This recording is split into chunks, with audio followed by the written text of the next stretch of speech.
Hello and welcome back. If you're new here, let me preface by saying that most of these videos on this channel are about skeptical atheist witchery, which is a practice that is void of supernatural belief.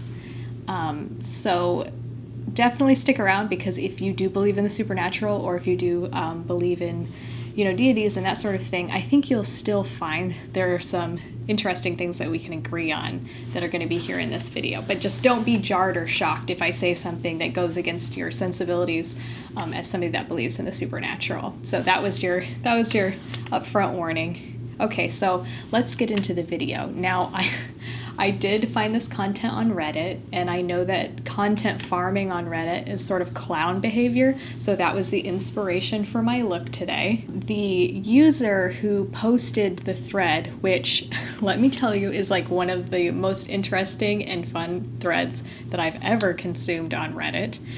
This person did give me permission to share the content of the thread, but I didn't get permission from individual posters. So we're not going to name anybody. We're not going to do screenshots of the original thread. I'm not even going to tell you what the thread was, because I think that privacy on Reddit is really important, and I would never want to do anything to make anyone in my group uncomfortable, or to like blast the content out of the group. So yeah, I'm just mining for content, which is pretty lame on my account to not come up with original content for my own channel. So I'm going to thank the person that started the thread for the content idea, but I'm not going to be sharing any screenshots from the thread. The original thread was about how some words and phrases that you stumble across while you're researching for your witchcraft and your practice can sort of make you pause, and it can like take you out of that headspace. Possibly because there are a lot of words that we may associate with fairy tales and like Halloween decorations, and not exactly with like personal rituals. The OP of the thread used the example of spells, like when they stumble across the word spells in research, it makes them stop. And I can totally identify with that, because when I stumble across the word spells, it makes me think of D&D and not necessarily of like meditation. But soon the topic of the thread took sort of a 180, and folks started using it as a space to be able to vent about things that they came across in their research that just made them stop and go, when you read something when you're researching and your witch spider senses start tingling, and you think maybe the rest of what I'm about to read may not be correct. So let's touch on some highlights in no particular order. A big one that kept coming up was oversimplified mythology. One user pointed out that a lot of New Agey books that were sort of developed in Victorian times, but then again in the revival in like the 1960s and 70s, like those mythology books tend to cherry pick a lot of the myths that suited the author's own personal views. So you get these lists of goddesses who may have really complex and many, many different myths, and they tend to just get boiled down to fertility, beauty, the moon, and anything that is outside of that just tends to not make it in. So these authors take something very complex, like these female archetypes with countless myths and stories, and they boil them all the way down to gender stereotypes, which is kind of a big yawn. And that gets into a second topic that came up over and over again that tends to be kind of a red flag when you're reading and researching for your practice, that like maybe your research material is going to leave something to be desired, and that is gendering everything. New Age, woo, and spirituality tend to be really into finding patterns in things. You get like astrology and numerology, but when they gender everything, it's like kind of trying to see a pattern where there might not be a pattern.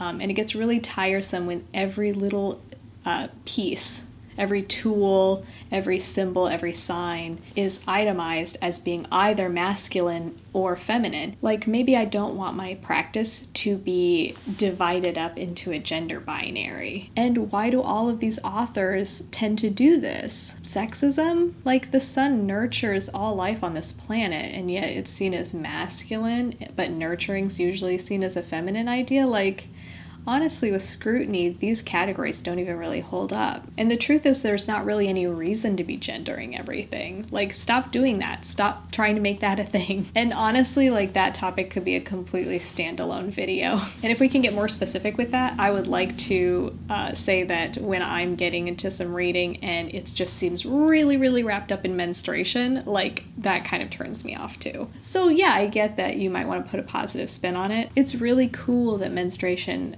lines up with the moon phases, but also we have to know that there are witches who don't have menstruation. Like, they're on birth control, they are trans, they're menopausal. Like, does that make them less powerful as a witch? Like, no. Does that cut a woman off from nature? Like, absolutely not. So going into a totally different topic of the thread, there were a lot of folks that were talking about how if your reading material starts to talk about history with rose-colored glasses or with very inventive storylines, that you might want to be skeptical of what you're consuming.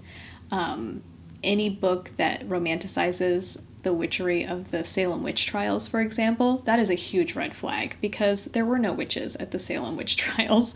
Like, those were innocent, like, women. Those were Christian Puritans just like everybody else. And they were just wrongly accused and tortured into confessing and then, like, horribly murdered. So I don't know why we would latch on to that as something to, like, aspire to. Or, like, I'm a whatever generation witch and I can trace my lineage back to Salem, and so I'm going to write a book and sell it to you. Like, you should take that with a big hearty grain of skepticism. And the same goes for the burning time as well. Like, those weren't witches, those were Catholics that maybe were, like, practicing medicine, or women who were, speaking up on their own behalf, or just doing any little thing that might go against the patriarchal, like, flow of society. Like, if they were any sort of bump, then they would be accused of witchcraft, tortured into confession. And, like, when they're torturing them into confession, it was always, they were saying that they were in league with Satan. And, like, what does that have to do with, like, any sort of witchcraft anyway? Like, that was just what they were told to say while they were being tortured. And then they were brutally murdered. So, like, please don't put on a t-shirt, like, I'm descended from the witches that you couldn't burn. Like, those were just people who were trying to live their lives. They were probably widows who, like, the local government wanted to acquire their property and couldn't, so they just accused the widow of witchcraft and then murdered her, and then were able to legally take her possessions and her wealth and her land. So, like, we're maybe educated, intelligent, or well-spoken, we're often targeted. And we see that today. Like, AOC is a Catholic woman. I would love it if she was a witch and she had a secret coven to, like, curse people that were, against human rights. Like, that would be so badass. However, AOC in the United States Congress, she is a Catholic woman, and these are false accusations that are brought against her by weak, fragile men who are trying to maintain the patriarchy. And, like, as romantic as it is to tie witchcraft that we practice to that, there's just no connection there. Now, also, twin flames came up, but I've already made a whole video about why I think that that's just a big red flag. But in summation, it can just be used to keep people in really toxic relationships, or it just feeds into this desire for people to really feel special. Like, when you're in love, of course you feel special. You want to feel like your love is better than and more sacred than everybody else's. But you're not that special, Susan. Sorry. One of my personal favorites I think is really important is if you are researching for your witchcraft and you come across anything that sounds like prosperity gospel.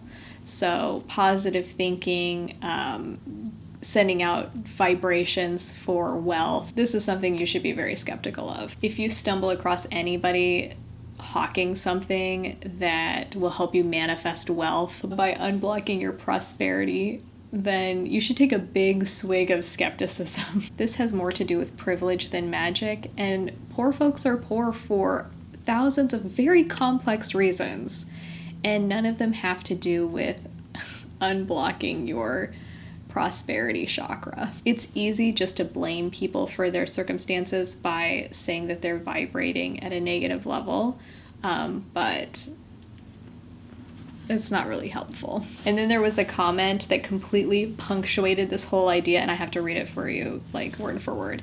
It was, imagine thinking you are better than other people when you're just pagan Joel Osteen. If you are following a lot of New Age sort of media on like Instagram, you will see that pretty much on a weekly basis they're going to be talking about a cosmic shift.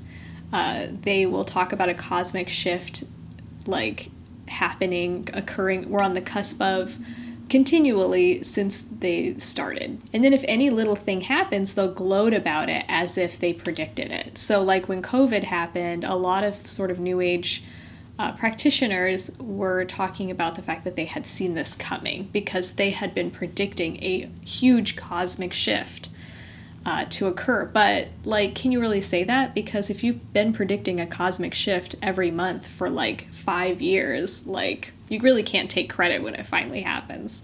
Like that doesn't count as accuracy. It's the old a broken clock is right twice a day. My favorite part of the thread, my favorite part of this whole community is when anyone starts to use quantum anything in a book, in an essay, in a blog post, in a tweet, like you should just skeptically stare. If anything from quantum physics has somehow migrated into your practice, like you take a few steps back. Unless that is your very particular area of study, you are about to Dunning-Kruger everything that's going to come out of your mouth. Please step away from the theoretical physics and no one gets hurt. See also Masaru Emoto water study. Like, bad science, bad science. If your study materials can't bother to do basic fact-checking about bunk science, then how are you going to trust them to tell you what herbs are safe for your skin? Like, just put it away. Something for me very personally is if anything alludes to asking my ancestors for guidance. I'm a white American living on stolen land, and I don't care what my ancestors have to say because they were all racist for several generations and probably sexist too. I'm sooner going to trust myself, or I can just Google it. But I'm not thinking that my ancestors really have anything to add to the conversation. I'm also very skeptical when I see spells that are constructed for real life situations. They're very elaborate spells and they have no counterpart of actual life function to them. Like, you can make the most beautiful, thoughtful, fabulous money bowl, but if you are not filling out job applications, then that money bowl is not going to be helping you. And that goes times 1,000 for anything medical. If somebody is seeking medical advice through woo alone, like that is dangerous territory. Witchcraft and ritual can be very helpful to your physical health, but they have to be used alongside science-based medicine. And also, if you see anything that says anything about toxins, just pitch it right out the window. Okay, this one I have to read word for word as well. As someone into plants and somewhat herbalism, when people sell or recommend comfrey, sure, it'll help cut a heel, but it also contains compounds that cause liver and lung damage and cancer. Maybe just go for the Neosporin. And then she says that when she sees that ingredient listed in farmers markets, that she becomes very disappointed. Also, a big red flag is any person who calls themselves a shaman and they are like just like me, like a white American lady. Like, Beverly, I don't care how much you paid for that retreat in Poland with like the ancient shaman training you, like, I'm sorry, but I'm still not going to like take any like shaman advice from you. The worst is when the white lady is selling Native American jewelry because in a past life she was like a Navajo princess. We need to stop doing that crap. Okay, so that's the end. I hope that you found something humorous in there. I know we can all use some humor. And I'm wondering, what sort of red flags have you run into while you were researching your practice that made you just sort of pause and go, ooh, maybe this person is not a trusted source for what I'm trying to research. Let me know in the comments below, and I can't wait to hear. And hopefully the next video will be coming, not too much later. I know these are getting really spread out, but times are stressful, but we'll get through together, and maybe a little bit of placebo ritual can help. Bye-bye.